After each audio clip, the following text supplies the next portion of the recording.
Bonjour, aujourd'hui je vais vous parler de la classe Group et des Nested Groups de Tailwind.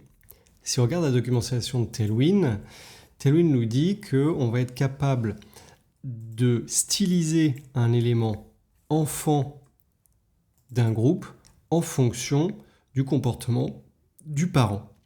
Ici par exemple, on voit que lorsque je passe sur le lien, c'est tous les éléments enfants, l'icône, le titre et le texte qui changent de couleur. Tout ça grâce à la classe Group. Alors on va le tester pour voir si vraiment ça fonctionne tout de suite. Donc dans l'application, il y a juste Tailwind qui est installé avec le Rails New. Je vais ajouter ceci. Alors j'ai juste besoin de récupérer un vrai SVG, enfin plutôt un vrai SVG, de récupérer le path pour le remplacer ici. Hop. Et on va pouvoir tester, voir si ça fonctionne directement. Donc je recharge ma page. Ça c'était le banner qu'on avait fait dans une autre vidéo. Et on va voir effectivement, directement, lorsque je passe sur le lien, New Project et le texte change de couleur. Et si on regarde, on a donc sur la classe parent, sur plutôt l'objet, le DOM element parent, on a la classe groupe. Et sur les éléments enfants, on a le groupe Hoover. Et ensuite, on a la classe que l'on souhaite utiliser. Donc ça nous permet de faire cet effet où lorsqu'il y a une action sur une div ou un élément parent, les éléments enfants changent de style aussi. Encore plus fort, il nous propose, Tailwind, les Nested Groups. Les Nested Groups, donc, qu'est-ce que ça va faire? Ça va prendre à l'intérieur d'un groupe une autre action pour styliser le style de notre élément. Ici, je passe dessus, on voit que le call apparaît. Et si je vais sur call, là en plus, on a un fond grisé qui apparaît.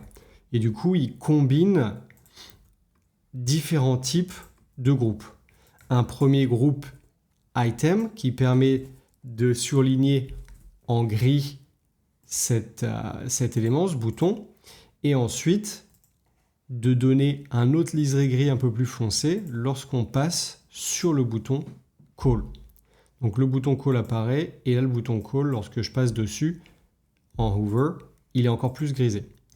Ben nous, on va pouvoir utiliser ça. Alors j'ai préparé un petit élément. C'est un feu tricolore. Je recharge ma page. Et ici, qu'est-ce qui se passe? Lorsque je passe au fur et à mesure sur mon feu tricolore, les couleurs changent. Ça, je l'ai fait grâce à quoi? Eh bien, j'ai un premier groupe, et ce premier groupe, il permet de changer la couleur du premier feu. Et ce groupe, il englobe tous les éléments. Du coup, même si je suis sur le dernier élément, eh bien le premier a bien changé de couleur.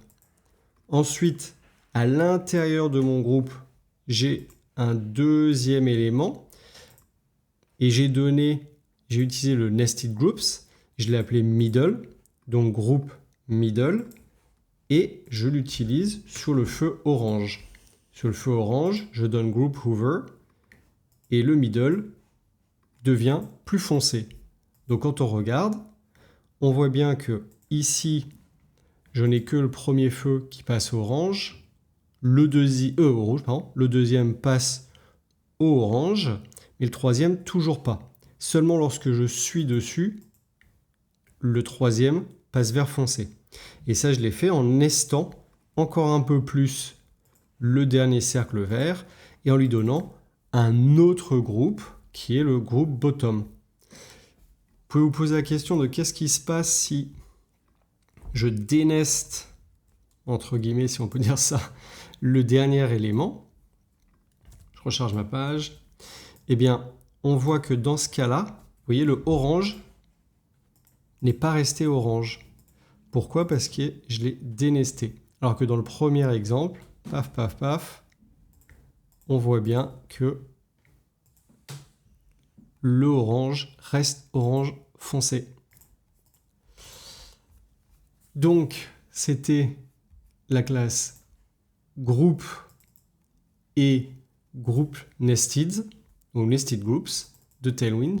J'espère que vous avez appris quelque chose et continuez de coder et à bientôt sur Cocoricodo.